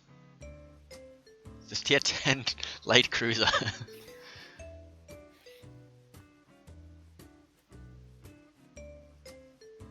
Okay, so Orgs are just asking whether the 2 losing teams are ready to do picks and bans. They haven't replied just yet, so I'm going to take the opportunity to just go and take a quick comfort break. I'll be back in a few. Okay, I'll just be sat here with my googly eyes. Because we need some sort of content to fill the void. I'll leave your mic live on my end so you can talk to my guys if you want to. That's probably a bad idea. Feel free. I'll regret that later. Yeah.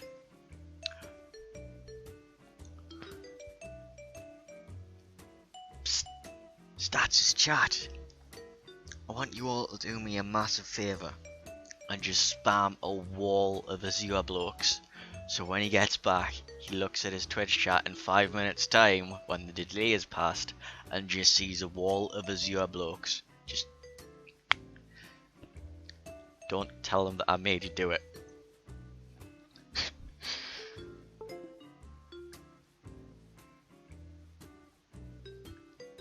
Also send me screenshots.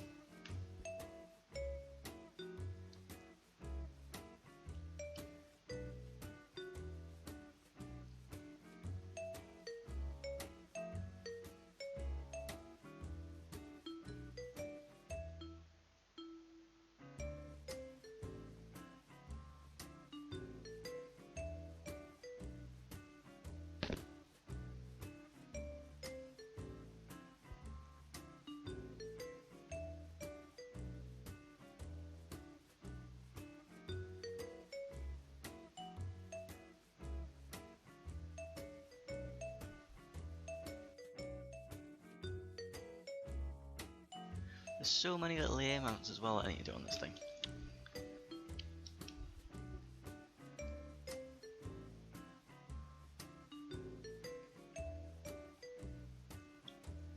What have you been saying? Nothing. Nothing at all. You definitely won't see in 5 minutes time. Chat, I need you to snitch. Well, they won't know that they're that you're snitching till they won't know that they need you to snitch until after they've done what I've told them to do. That's too complicated for me. I'm sure it's fine. You know what else is really complicated? Trying to put secondaries on a Minotaur with this tiny little preview screen. Or trying to put googly eyes on the secondaries. Have you tried this before? Well, putting googly eyes and everything, I can't say I have, no. It's not as easy as it sounds. Everything's so small. You know you can move things with the arrow keys.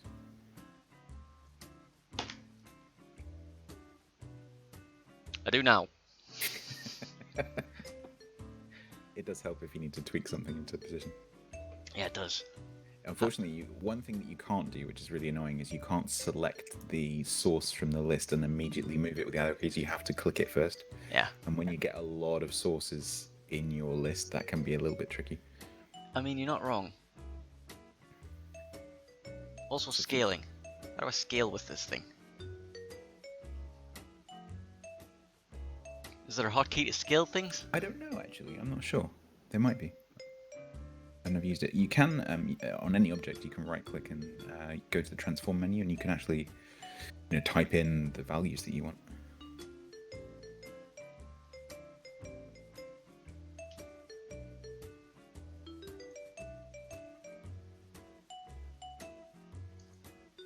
Okay, picks and bans are happening in the background. So, Cute had the first ban and banned the map New Dawn. Kutia has banned Fault Line. Then Toot has picked Neighbours North Spawn.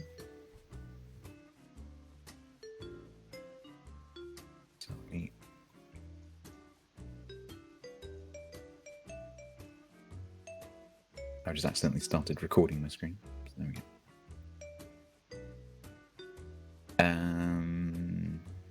So let me sort out my overlays here. So we're going to have Toot on the Alpha team, which is actually Alva.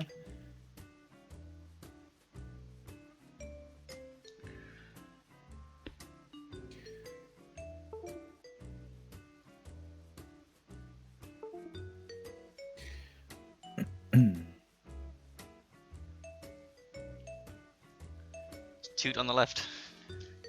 Toot on the left. And then on the right is... QTYA. Kutya. Kutya. Cut you. Which is Bots, Offsea, and Dwarvney. There we go. I'm slightly worried that people might have shown a certain Mr. Angelstone a certain clip. Yes. Yes.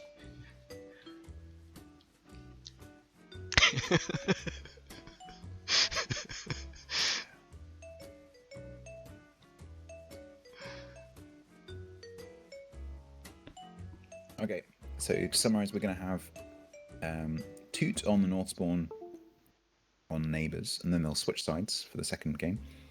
So we'll have Kutia on the North Spawn on Trident, and then if it goes 1-1, to decide the third place for this tournament, we'll have Kutia on the North Spawn on Ring. Wunderbar. Okay, room open. Creator is 0905. What a complicated name. It's Pepega. Pepega 0905. Oh, right, my keyboard disconnected. That might explain a few things. Yep, room's open. I'm in.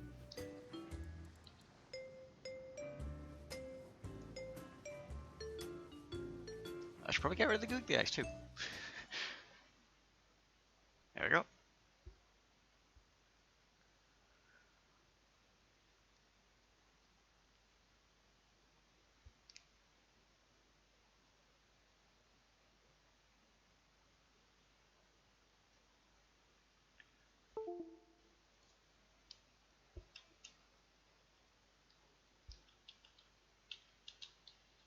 So there is a small prize pool.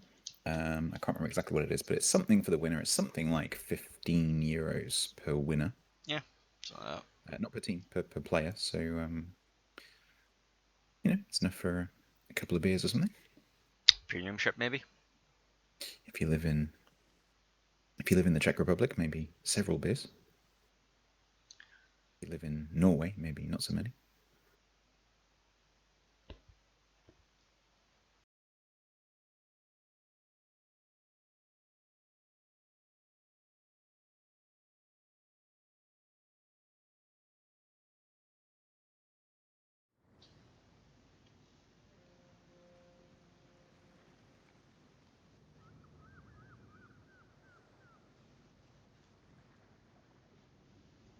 Interesting to see whether this map, because this is the map that we saw that was the particularly standoffish match that we've just seen.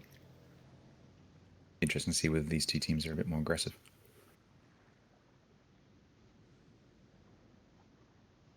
This is the losers final, right? This is the losers final. So I don't. We may see these teams just sort of just having a bit of fun, because they know they can't win now, so it's just for third place. So they That's still €5 each. absolutely. But I don't know if I was these teams, I was like, let's just try something stupid. Yeah, let's just do it for fun. So you never know. We might see something a bit silly. You're not alone in your yellowness anymore. Oh, that's nice. I need to make an application to some of the top level clans to be a top level streamer. Is that how it is? My tactic has been rumbled.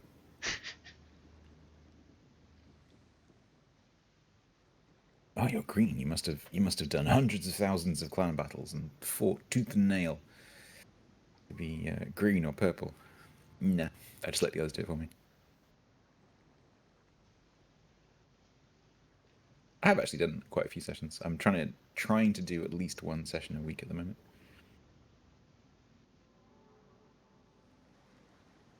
But the problem is, it does like it's 16 hours a week if you do all of it, so it's a lot of time. Okay, both teams nearly here. Both teams here, nearly ready.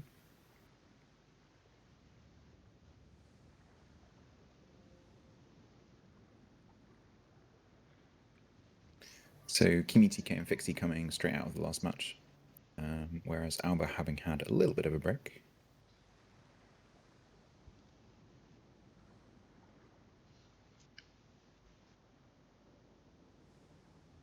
Why is my chat full of me? I was wondering how long it would take to catch up.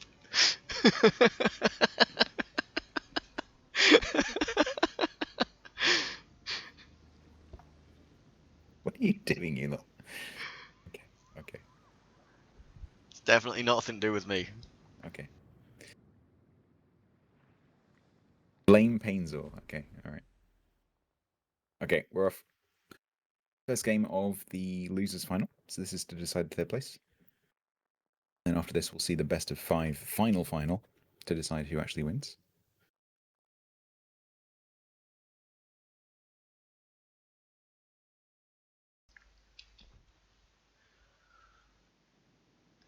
What the lineup's looking like. Bismarck, Alaska, Clabert, North Carolina, Alaska, Clabert. That's the first North Carolina I've seen. Interesting.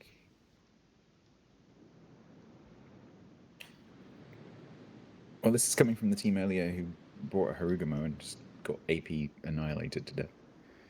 So, who knows what we shall see here? Probably North Carolina being burnt to death. I don't. Yeah, I mean, potentially, it could cause that Alaska some problems. But the fact that it's not a.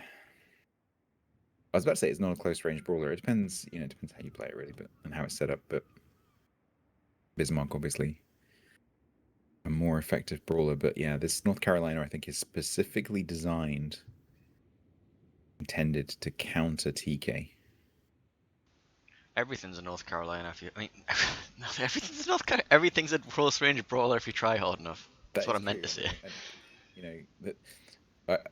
The reason I hesitated when I said, "Oh, it's not really a brawler," is that if you put this in the hands of someone like Killabin, for example, he'll turn broadside and get blapped. He turns everything into a hammer. But yeah, it's an interesting choice. It's gonna be interesting to see how they use it. I'm just imagining Killabin listening in right now and going, "Aww." But you know that right now he would be like, "Right, I'm going to B." He'd be coming down here. Yeah, he'd be in B right now. Mm-hmm. So they're going to need to leave this Carolina probably somewhere fairly central. The Clabert's alright.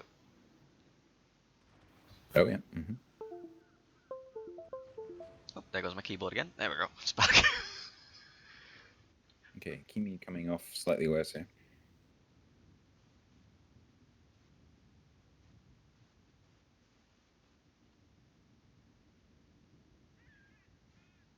Sando just able to keep that angle a bit better and get that reload booster in. Kimi stopping and probably going to reverse back into the cap here, so they may spot each other again. Nope, Kimi's taking off.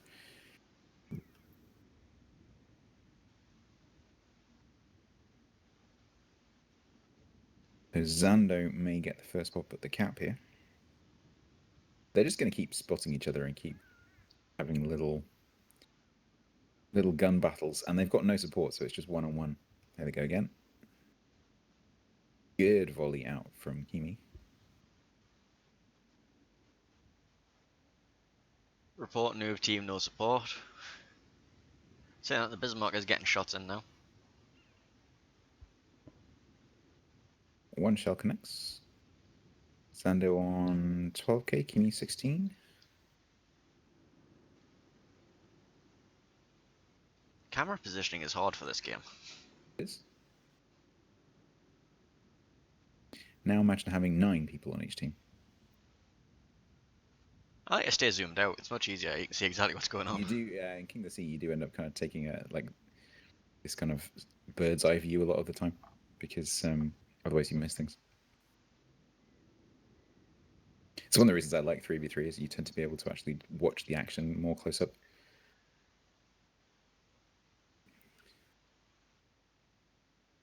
Okay, not much more damage on this Clippers, so 12.5 to 15.5. Zando deciding to have a look at B, I think. Interesting to see whether Kimi lets him do that. Sniper's going to force himself into C. Now, if TK's not careful here, he can end up in a bit of a problem. I think Sniper needs to... You don't want to try and make it... So what they've done here is they've made it cruiser versus cruiser, battleship versus battleship, destroyer versus destroyer. You don't want to do that. You want to try and force a 2v1 at some point. So if I was Sniper, I think I would be trying to turn left and put TK under pressure. I think I'd be taking the cap and then getting out. There's nothing immediately stopping getting the cap right now unless the fighter plane spots him. No, that's true. That is true. They do have the cap position advantage. They should also be taking B cap, and for some reason Kimi hasn't used this opportunity to take A cap. Does he know where the Alaska is? Yes, he does know where the Alaska is. The 2 Alaskas are currently brawling, so yeah. Quite surprised that he'd give up the cap that easily and just be like, alright, I'm just gonna... Carolina taking 15k off Fixie there. Radar out from TK. Just trying to probably see where Zando was, but not necessary. Clippers are going at it again. Ooh, big slap on Zando there. Running a fire, that's a damage con.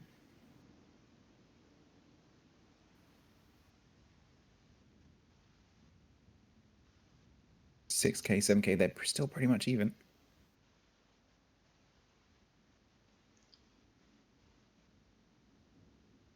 Radar out from 0905. That is not spotting Kimi. Zando may try and work down towards A here, while Kimi caps B. Meanwhile, Sniper's still pretty much full health, but 09 is quite far down on the health here. That's going to be a nice little chunk potentially on Fixie. Carolina needs to be careful not to give too much angle.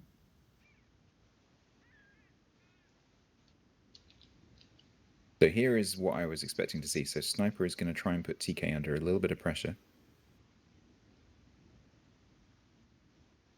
while 09 ducks out, tries to get some health.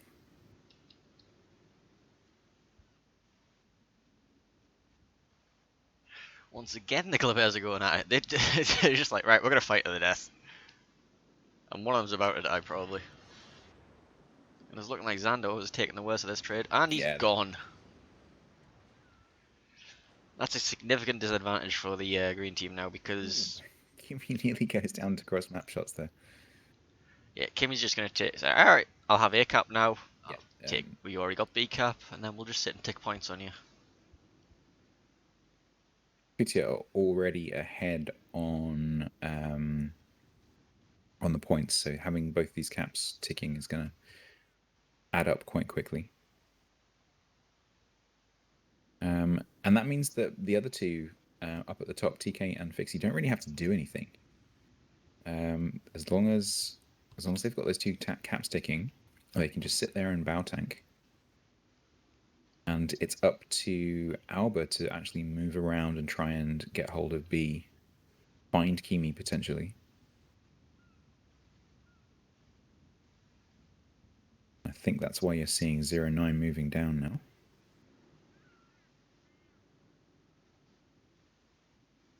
Kimi taking a little bit of a risk shooting at 0-9 then. I think it's more to get the guns of the North Carolina turn, so Yeah. the Alaska can make a push up. Quite possibly.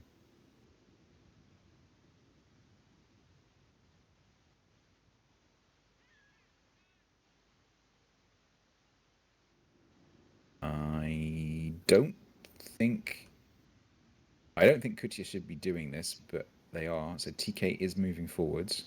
That is a very dangerous move, in my opinion. Well, we're about to find out what happens when an Alaska and a North Carolina meet each other at point blank range. Well, they can definitely both citadel each other. No problem at all. 0905 say, also actually, taking a whack on the way. I'd say Alaska could probably citadel North Carolina a little bit easier here.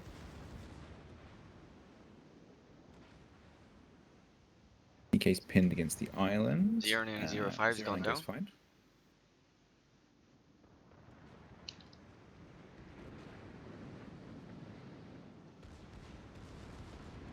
Well, this drive-by is resulting in a whole lot of nothing so far. Yeah, it just depends.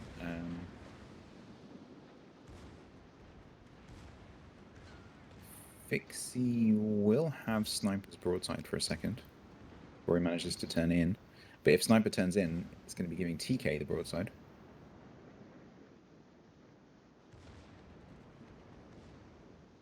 That may have been a Citadel on Fixie.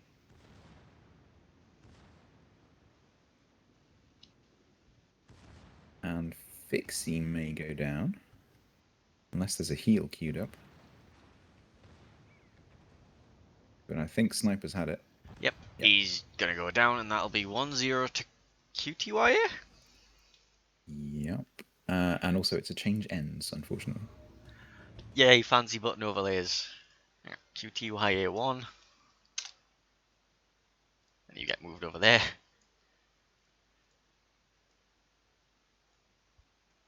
Chat, I apologize. I'm probably about to do what Painter's just done, and I'm just going to literally swap them physically because I can't be bothered.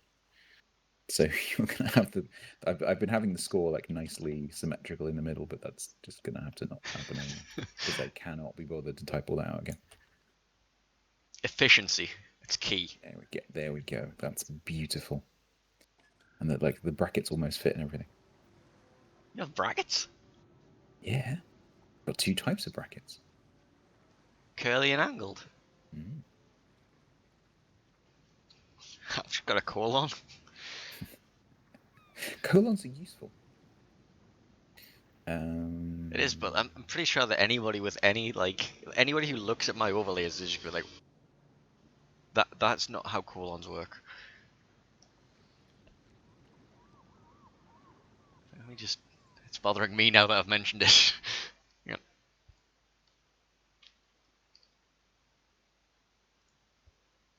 There we go. That'll do. Alright, on to map 3, which is going to be Trident.